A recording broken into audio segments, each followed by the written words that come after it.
3d6 down the line.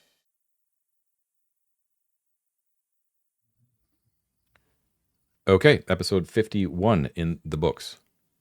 Goblins are the worst. I'm seething right now. I am like so in flames down the side of my face. I'm like so fucking. I don't understand what's wrong.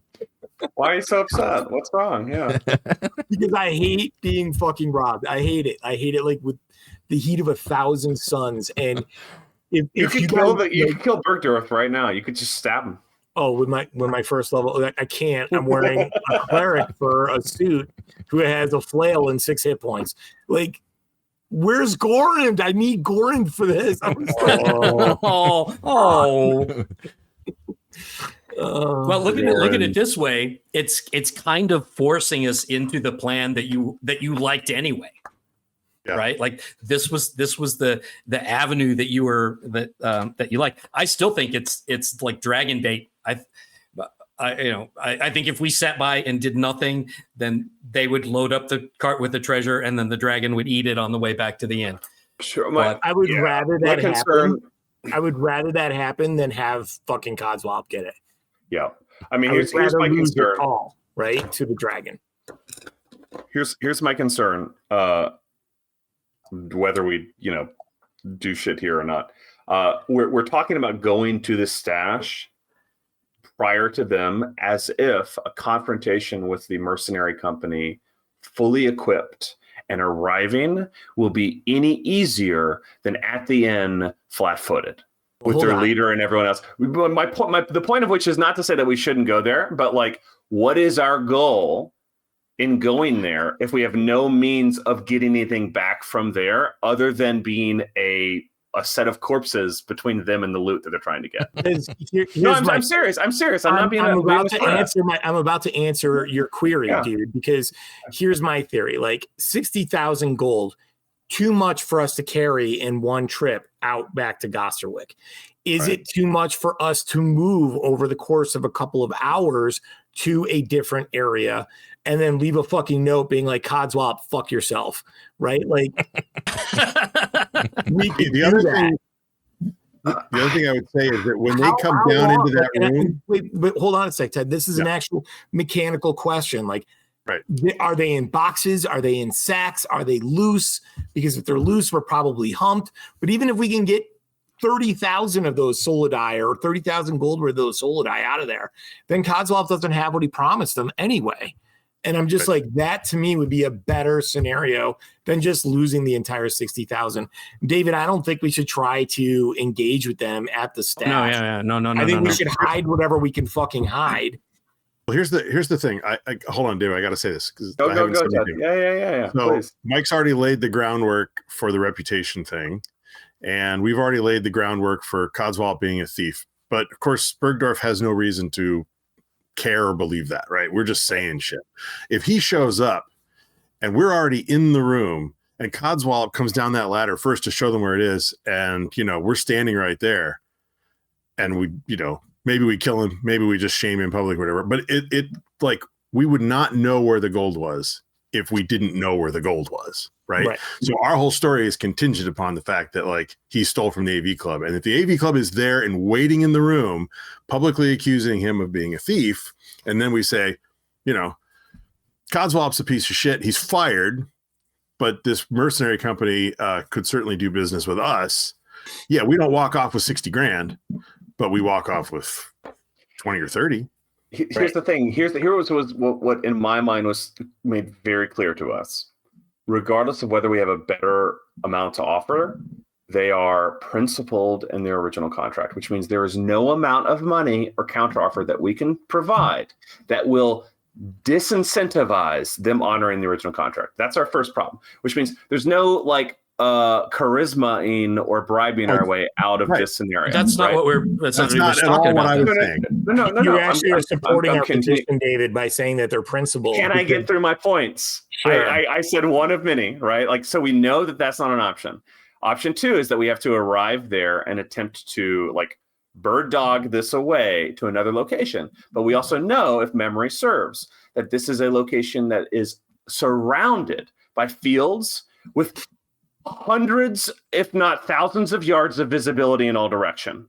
We know that this is an open field, which is why we were visible from the tower we were trying to avoid to the north when we were first, where those like cultists were or whatever, when we were first going over there, and why we were nervous about transporting this loot ourselves, which is that there is no like horizon to hide on, right? It is, we're there, we're not. So if we're going to a different location, it's going to be pretty difficult. Doesn't mean it's not worth doing. It's going to be pretty difficult, in other words, to stow it in a different spot and not be really obvious about it.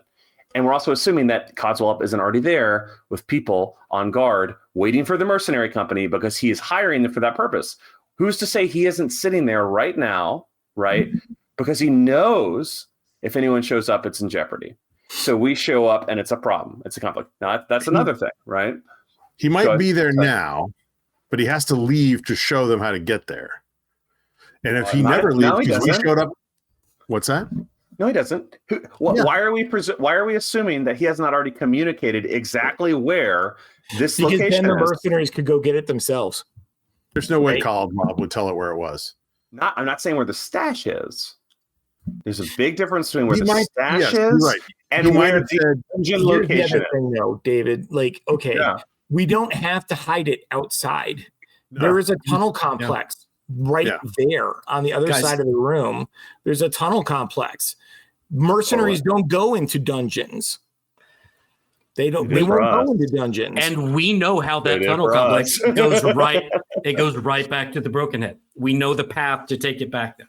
You know what I'm saying? We can't move all that money. It's certainly a lot easier than trying to haul it up that ladder in the middle of the floor. It's way better to ferry it into the tunnel complex on the other side where we've been. Codswallop never went in there, right? So he doesn't know that tunnel complex, does he? It's true. He didn't. Yeah, he came back. That's what I think we should do. And if Codswallop is there guarding it by himself, I'm going to wear his ass for a hat.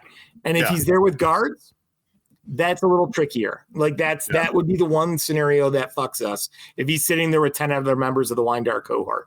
Yeah, we won't know if we just don't do anything. Like doing nothing is not an option. Of course not. No. The main thing I'm driving at, other than just being a negative Nancy, is like it's the known versus unknown thing, right? Like we are running on a set of assumptions about like what the criteria of the loot is, whether it's guarded or not, what the information these mercenaries, because we have not gotten anything out of them, right? We don't know how much they know, which is why I was pushing for the suggestion thing a little bit, because if we don't know how much they know, we don't know if they know the exact location, if they know a general location, we don't know if they already have a contingent there, and this is just a contingent that's coming with the oxen and right, like in the carts, et cetera, which is to say that like if we run out there tonight, we are moving into an unknown, which is fine. It's totally fine. We do it all the time. That is not a problem. All I'm saying is what we do know, what we have constraint over, right?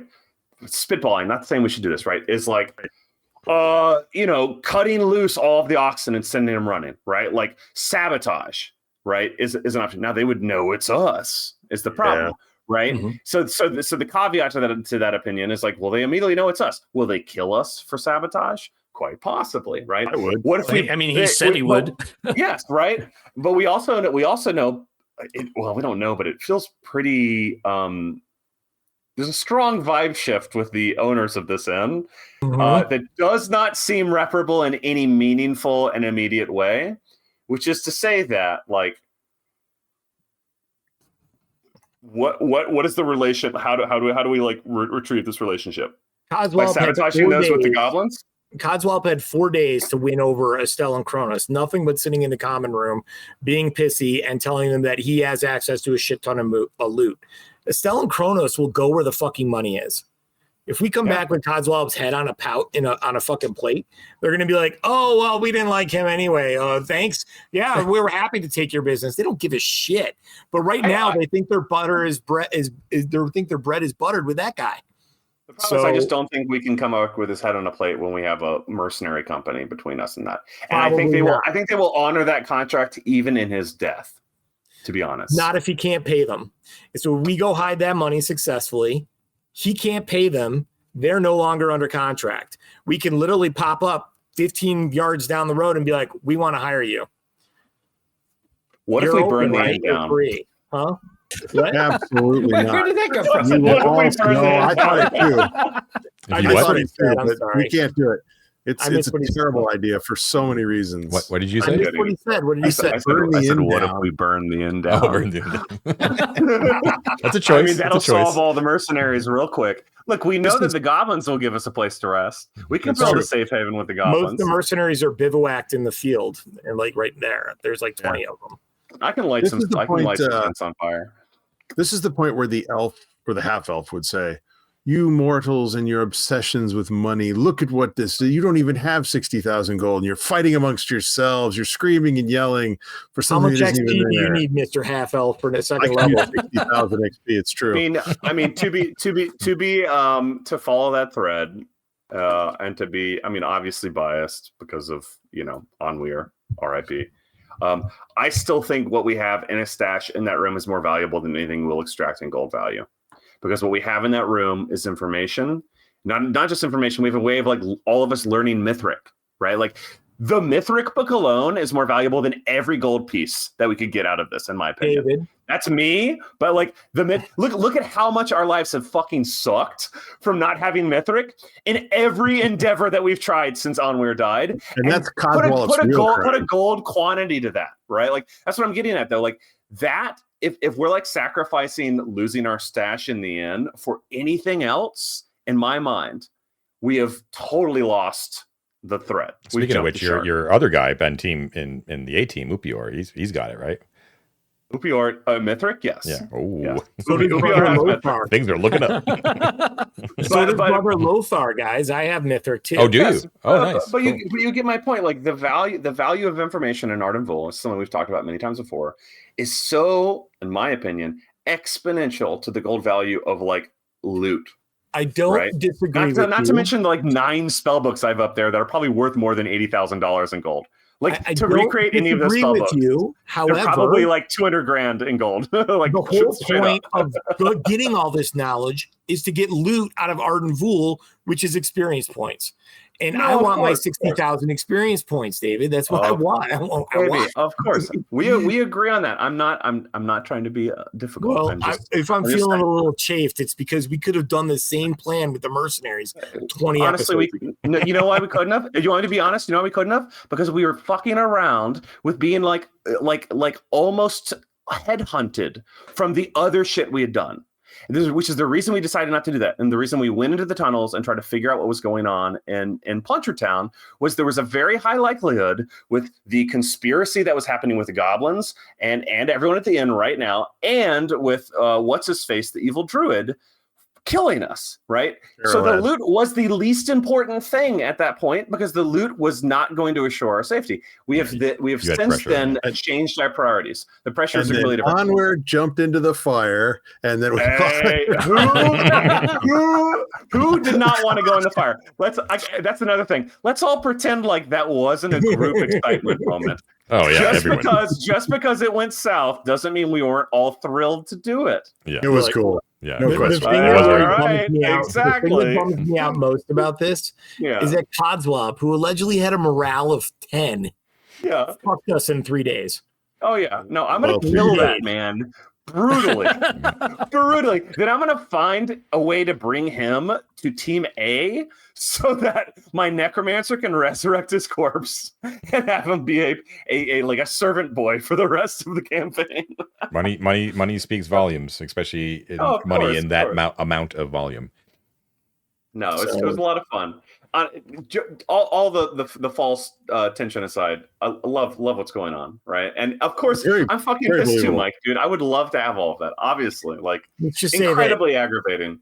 When I was being extorted by halflings for 50 gold, I hired an army. I cleansed them. I purged them from that level. These guys are trying to push me out of 60,000. What if Mike, we went to like my life, David? Not fuck the game. I will spend the rest of my life trying to figure out how to kill these fucking guys. Hey, what if Mike? What if our 4D chess move was to go to the Azure Shield and have the fucking stormtroopers come in and kill all the mercenaries? I would love that. Well, let's go to Alexia right now, man.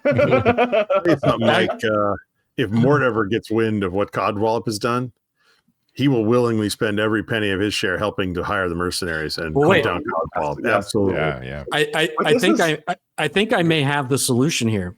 Ted, if you just have all your other characters fall on their swords, you're Codswallop, and you can just kill yourself. Oh yeah.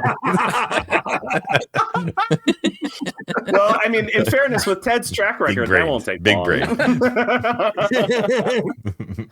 I will say, like, stepping out of the narrative a bit, stepping out of the narrative just for a second. I fucking love this. I love that we're bickering and we're upset about something that is made up. No, seriously. That is fundamentally I know it's fundamentally a result of our own actions, right?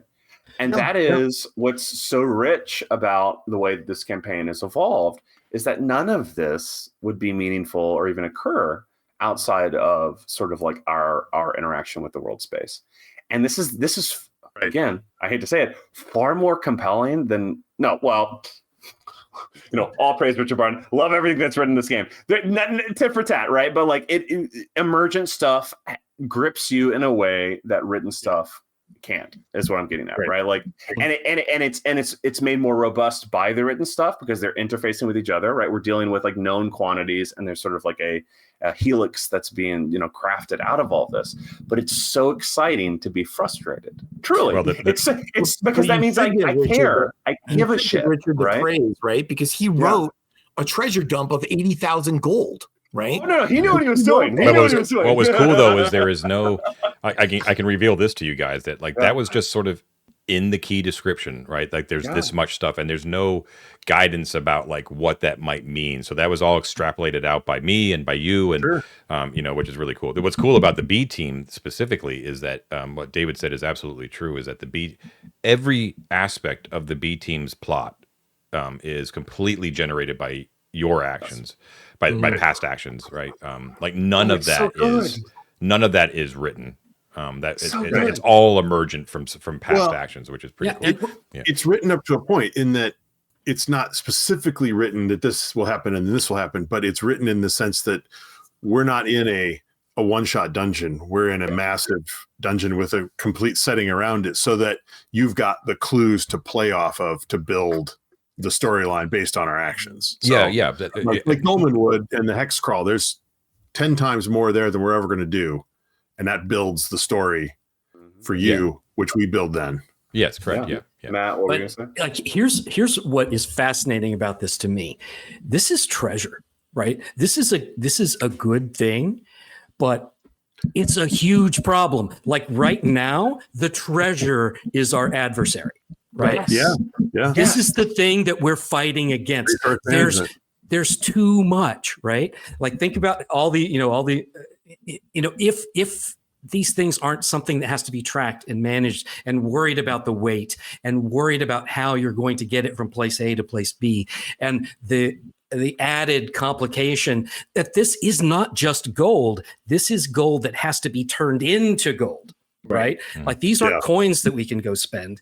This is this is big, heavy stuff that's worth theoretical money if we can get it somewhere. Yes. So this is an albatross. This is but it's two things, Matt, too, to be aware of, and Mike pointed it out. They're like, yes, in order to spend it in world, you've got to bring it to certain people, which makes it your job even more difficult. But the XP is XP. And you've all you need to do for that is to get it to a safe haven, for the XP. Now, all of this sort of thing, like you can just simply walk away. You could just be like screw the XP, screw the money. There's lots of other fun avenues that we can take right here. You just be aware that like none of this has to be a conflict or any sort of problem. You could just let them do their thing. And come on, John, you know me better than that. I know. I'm just putting it out there. Just remember that this is stuff that you're investing your own value into it, right? Yeah. So you don't have to do that. The other big example that Richard wrote for this is the fucking throne in Garalad's chambers, which is priceless and very hard to get and very hard to move.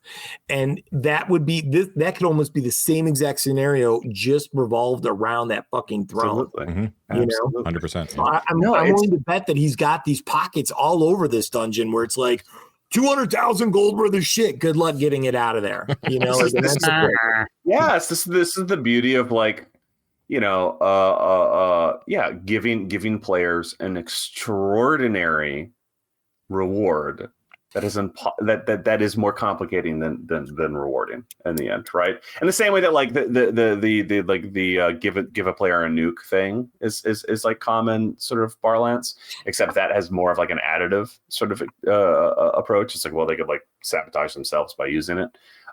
What you're saying is absolutely true, which is that like Richard is planting these things, not being able to predict how anyone will react to it, but knowing that the conditions of it even existing in that space, like John's saying, becomes an entire discussion on incentive and goal, right? Within a game. And that's fascinating because, again, going to what we're saying, like even me just like trolling a little bit about like, well, not trolling, but you know, me giving you shit about like, well, what about the Mithric book? Or what if we just are level 1 forever, right? Whatever bit I'm playing like that. What do we, you know, perceive as a group or individually as progress in a role-playing game? What do we would perceive as like succeeding in a role-playing game? If all of us were level 1 and gotten into like the Arden cult area, right, and uncovered all that lore and gotten really deep in there, would we feel more or less successful than if all of us got to level 7? Right. Yes. Because of but this is the interesting conversation because you can't take away like gold as XP as an incentive structure because it also is motivating. It's a vehicle to get further in most cases, but it is not the only vehicle to get further, and it can sometimes, as we are experiencing with this particular situation, perhaps be a vehicle to stop rather than accelerate. Right? Without to what extent? Sorry, go ahead. No, I mean, I'm just rambling. But like, to what extent this could get us all killed is a serious consideration, because how much energy may we potentially spend, let's say, over the next 4 sessions trying to retrieve or subvert this moment that could instead be spent exploring and finding an equivalent amount of gold, right? Okay. But that's our choice. That's the beauty of it. It's our choice, and it's meaningful because we make it meaningful, right? But like, it isn't clear cut. Is what's so cool about it, right? We have not stumbled onto stashes this large that frequently that, of course, yeah. Wandering around into 15 different rooms is going to give us 60,000 gold. For sure. For me, the point of leveling and why I say leveling is more important than just getting the knowledge of the module. That's really fun and cool. But to me, getting the levels is freedom to explore without having to worry about immediate death consequence, right? Like, it is far, far different me playing Gorand, the 5th level dwarf, with like, I don't even know how many hit points I had, 30 some odd hit points, right? And great saves, right? To playing the 1st level assassin. Like, my level of play is immediately regressed back to, holy shit, don't go in that room, don't go around that corner, et cetera, et cetera. Do you remember when we fought those spiders in the chasm room when we were like all like 3rd level? And we were like, we just had a fight, guys, and we didn't die. And we didn't get immediately obliterated. It was like the first time. And that, to me, was the turning point for like exploration, because now we could explore, risk a trap, risk an encounter without it immediately being like a TPK. I'm gonna obviously take the polar opposite. I know you and Ted are on the same page here. I'm gonna throw this out there. How much combat has occurred in this campaign in real terms? Well, that's another conversation. I give a man a sword, right? But like, how much combat has occurred, and how many traps have we encountered that had anything to do with your saving scores or your AC? Almost 0. How many of them had to do with your intelligence? Almost all of them. So my point here is, how much is that level a psychological, like a confidence barrier versus something that's actually been used the duration of this campaign? Because although there have been a couple moments in which it is absolutely just like numbers are down, right? I would say that is like a 1 in 20 of our encounters. At which point I would say the level is the least important thing that has happened in any of our campaign. Has been the scale of our of our character level. Hard disagree, David. We never would have done the only thing that's mattered portal. is loot that we've gotten. No. That has let us subvert combat, like Laurel's cloak. No. Honestly, and the wand. That has nothing to do with our character skills. It is loot that we pulled that has nothing to do with what level we are and has everything to do with us pretending like we are better than we are. Your armor, the AC on your plate mail is more important than your HP value. Right? Like everyone who disagrees, hold up a hand right now. Go. All of you, it's fine. Well, right. I'm we a man never would have done the fire portal, David, if we were all level 1. We never would have taken that risk. If we had done it at level 1, we would have been dead in the first couple of rooms. Why? Because what did we encounter? The big ghosty. What did we encounter? The big ghosty would have wiped us all in like a round. Mike, I love you. Why did the ghost even attack? Did it have anything to do with our level, or did it have to do with the fact that you did the thing that triggered the ghost? We could have gone through that entire floor with 0 level characters if we had paid attention to the information and not triggered the thing. That has nothing to do with our level. Inevitably, something is going to get triggered.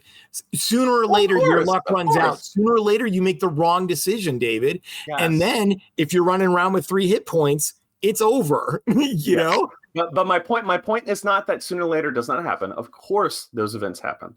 My point is that your confidence has more to do with the acumen you bring into problem solving than anything else. You being like, well, I can take risks because is the reason you are thinking laterally in these encounters, or you are taking risks at all and not just not just sitting and sticking your head in the sand, right? Like it has very little to do in most encounters with actually rolling dice, which is why you have so many encounters.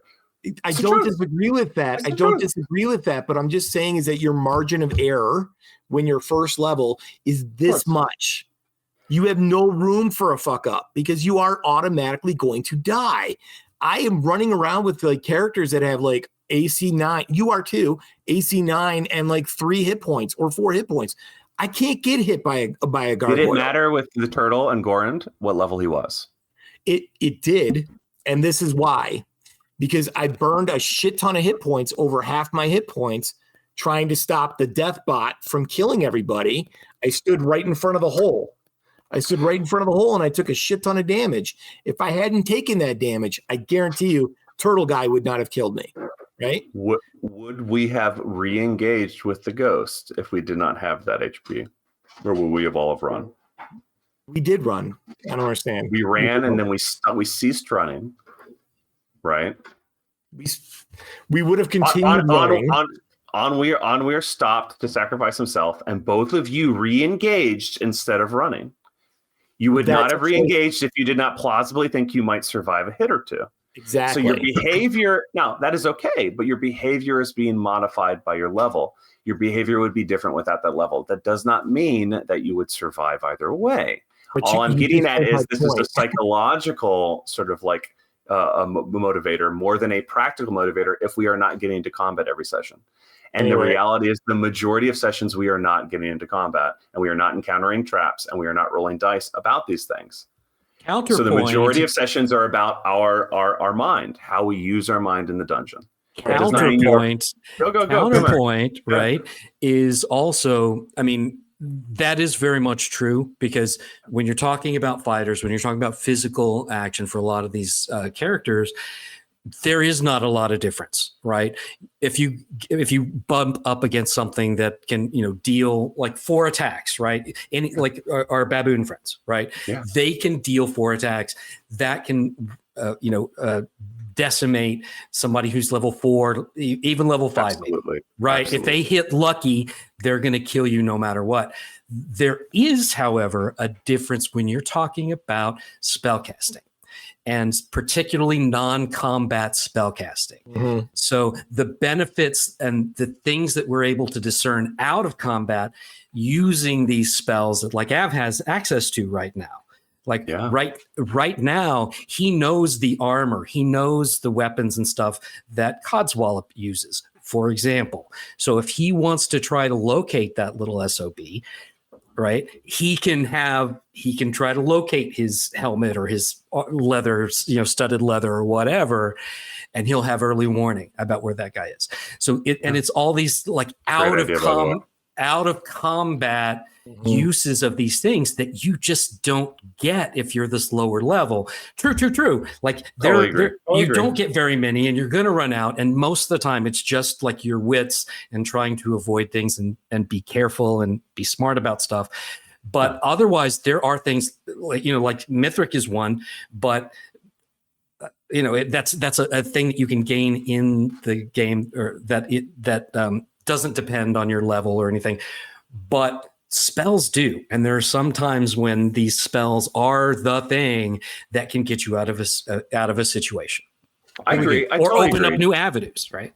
And for what it's worth, I'm taking an extreme position. Obviously, I think leveling is useful. You know what I mean? Like, I was going to say, I don't think David is saying making an argument. It's not an extreme. I think it's just that I don't think leveling is as important in OSR play as it is in modern play.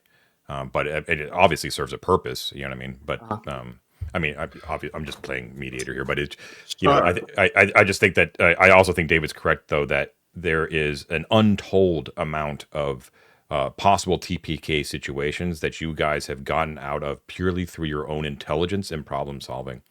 No question. Yeah. So when it comes down to the balance of what has saved your asses more, your hit points and AC and spell casting versus your actual intelligence, I think it's far outweighed by your own intelligence, which you should take pride in. Which I agree with. But I don't think that negates the use of leveling. You know what I mean? No, of course not. I mean, it's a what do you call it? A scale. You know what I mean? It's not extremes. I think you're right, John. Sooner or later, you fuck up. Sooner or later, Goblin wants, Goblin gets, and you have to make a saving throw or die, right? Yeah. Sooner or later, Mike grabs the ring that I thought Ted had grabbed, the other ring, and the ghost comes out and eats us, right? Like, sooner or later, your intelligence is going to fail. We all roll a 1, even in real life. And when you're level 1, that probably means you die, right? Absolutely. I know. You're completely right. Leveling obviously like raises the handicap, right, of any dungeoneering.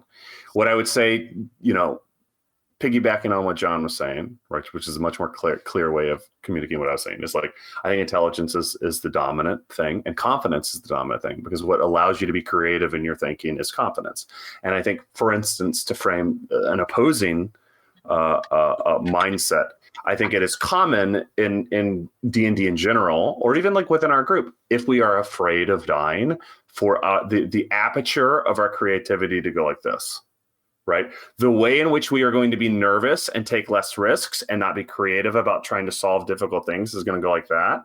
At which point it is self-defeating.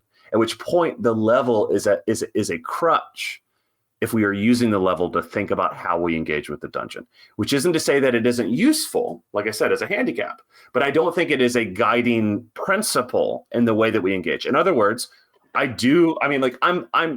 taking a more extreme position, but I do think, especially if I had like Laryl's Cloak, I could hit like most of the high level dungeon levels as a level 1 character if I was really smart about it and like listened to John really well. Doesn't mean I would survive. I would almost certainly die at some point. But the question becomes like the momentum of me getting there as a level 1 versus grinding levels out to get there for 20 sessions. What's the more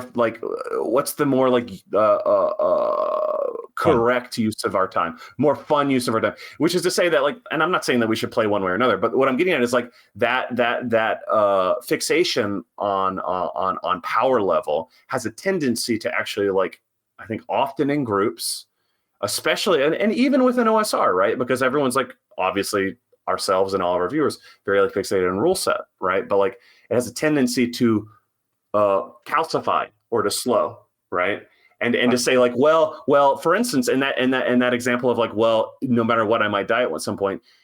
If I'm going to die at level 1, if there's a 100% chance I'll die at level 1 in an encounter, and there's a 80% chance I'll die at level 4 in an encounter, right? And either way, I'm going to start a new character. How fast can I get to that encounter as the level 1 versus the level 4? not that speed is the point, but you get what I'm saying. Like how you start thinking about all of this and like what you're actually capable of can start to mutate a bit, I think, because you go, okay, well, what can I actually get away with, right? I guess that's sort of the point I was getting at. I don't know if that's very clear, but Yeah, I feel like your points are all interesting in terms of the sort of OSR play style, and doesn't mean and I'm you make right, some by the valid way. points. But I do think you're, as you already said, you're taking kind of extreme points for the sake of your argument. I would say that the fact that leveling up you kind of accused of being this rules fixation thing. I mean, yeah, that you have to have rules. Otherwise, it's not a game. It's just people talking over the internet. let me introduce you No. to some role. No, I've tried playing those other ones without rules, and I have not enjoyed them. Now, I will say that, like, you're not wrong about our creativity and our intelligence being the primary driver here, and Mike is not wrong that the more hit points and the more spells, as Matt points out, things like that you have, your survivability goes up for when you do, make a mistake or whatever. But I also would say that I would be bored in a game where my character never changed. Yeah. If I rolled up a character day one and that was it for the character, I'd be like, realistically, the first time I walked into an 8,000 gold piece treasure, I'd be like, okay, I retire. And I don't want to just start rolling up a good character every time I got into some money, because that's what a real person would do. They'd be like, yeah, I got money. Okay, I'm out. Like, I want to get better because that's the fun part. Getting better and getting more and getting better. I totally understand. Every time, I'm not trying to dominate the conversation. I'm just excited by every response I'm getting. So if anyone wants to jump in, please do. Can we talk about Group A? Well, No. Well, hold on, though. Before you close, go. Yeah, go ahead. Yeah, I'm just letting you know that we're way past time for the detox. We need to here's the only thing I'll say again. Because Ted, what you're saying makes a lot of sense to me. Of course, we want to feel like we're evolving, that we're engaging with the system, that things grow both internally and externally, as characters, as a party, as a world space. I think Arden is a great example of this succeeding despite level, which is to say that, like, I hear what you're saying, but okay, don't take this. Okay, two things. Me talking about rule fixation. I love rules. I love the game. I'm not suggesting we play a minimalist no rule game. I'm just saying, like, sometimes we can like get really fixated on numbers and forget to like perceive the diegesis of the game. Right? It's easy to look at the character sheet, and not at the world. Right? It's easy to be fixated on the intro. I'm not saying you guys are doing this. Because, like, this is very common in 5e, right? Like the extreme version of this is 5e, right? Oh yeah. And in fact, if we're talking about 5e, the growth that you're talking about, but the growth you're talking about exists almost exclusively on the character sheet. If I'm being really like crude, bear with me. If I'm being really crude, if you want to experience growth in OSR, never play a fighter. Play a spellcaster, because the growth you're talking about is intrinsic growth. It's not about what you're looting, which is a whole other topic. It's about who you are as it evolves. So play a spellcaster. So if you're not playing a spellcaster, there's no growth you're going to really experience in any substantial way in an OSR game that does not revolve around the loot you find and the influence or alliances you make. At which point, hit points. Well, and hit points, but a hit point roll is the least interesting way that you could grow. I know that's not what you're talking about when you say you want to grow as a character. Is your hit points? I would like more. No, I know, but like what I'm saying is when you're talking about growing, you're talking about wanting to expand, to feel like fuller, right? And in the example, if I were to roll a fighter, that would be like using more interesting weapons, et cetera, et cetera. But like a lot of the growth that we're experiencing is from things we loot in the world, which is very old school. It's about what we picked up and where. It's about Laro's cloak. It's about the pin. It's about all these loot objects. It's not about spells, unless you're playing a cleric or a wizard. And like, that's pretty much it, dude. Like, and even then, it's highly restricted, right? And the other growth we're experiencing that I, at least personally, and I'll say this, and John, if you want to close your hand, sorry, that I feel the most robust about, which goes back to the beginning of this talk, is the world responding to us. So the growth I feel as a player, even though I could have every character die, is that I have grown within the world because the world is different because of me. And therefore, like, me takes on a different definition. My character is me, the player, right? It isn't Onweir. It's not Varger. It's David, who has done this huge and impactful thing in so many different ways, just as Avaricios has and Matt has, and just as Mike has, and that is the growth, right? Like that's the really substantive, why am I playing this game growth that we all want. Leveling obviously helps all of that. I agree with, right? Obviously, right? But like that's the beauty of it, though, man. Like what I'm getting at is the growth could never be created by the leveling, right? The growth could only exist outside of it. The leveling can support it, but it cannot create it. Does that make sense? That's how I feel about it. If it weren't for the fact that I totally understand what you're saying, I'd say you put something in your tea tonight, man, because listening to you, I sound crazy. Crazy. No, it's good shit. I love it. I know what you're saying. It just makes me fall in love with the OSR all over again. I'll tell you. I love it, man. And I love you guys. Obviously, I agree with what you're saying, and I'm just arguing because I love arguing. But they will hash all of this out on the Discord and decide exactly what they're going to be doing with that potential stage. I will be very interested to see. But I guess Codswallop is now public enemy number 1. You'll be throwing darts at his face. Can't wait. Yeah. Okay, so thanks, I want some other part of him to wear as a hat. All right, go ahead. John gave me that henchman. I said I need a hench, and he offered me 2 really ugly ones, and he said they were both great. Well, it's sort of like the same. I don't know. It's too much to talk about. There's a whole other topic. Where's the little guy with the chest, the barrel chest? That little guy was like peeked out. We're way out of time. Us East Coasters definitely need our beauty rest. So I gotta go to bed. We got to go to bed. All right, so I need to start editing.